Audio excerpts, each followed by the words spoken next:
दंड ठोकला आणि ओपन गटातील पैलवान कुस्तीला आमच्याकडून प्रारंभ झाला। पैसे घेण्यासाठी पहिल्या 5 मिनिटात कुस्ती करायला पाहिजे, वेळ घेऊ नका। पब्लिक फार तमाशासाठी गडबड करीत आहे। पहिल्या खुला गट सुरू झाल्यानंतर सागर दुसरी कुस्ती पुढे गे लवकर।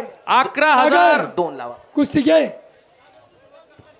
2 कुस्त्याला वार 6:30 वाजत आले।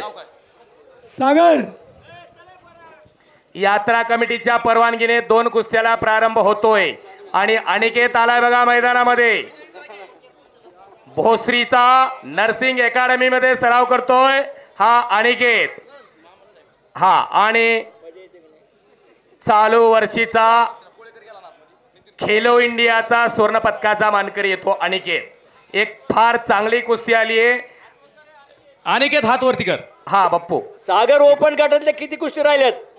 ओपन गटातल्या 5 कुस्त्या राहिल्यात आणि लगेच पोस्टरच्या कुस्त्या सुरुवात होईल। पोस्टर वरील कुस्त्या तयारीला लागा। सागर या कुस्तीवर गावचे 6,000 रुपये। 5 मिनिटाच्या आत कुस्ती झाली तर बाहूंचे 2,000 रुपये। वा वा वा, टाळ्या वाजवा सर्वांनी, टाळ्या। भारत मदनेचा बारामतीचा 70 किलोचं पोत तिकडे विजयी झाले आणि उलटी उडी सुद्धा मारते। जरा टाळ्या वाजवा त्याच्यासाठी।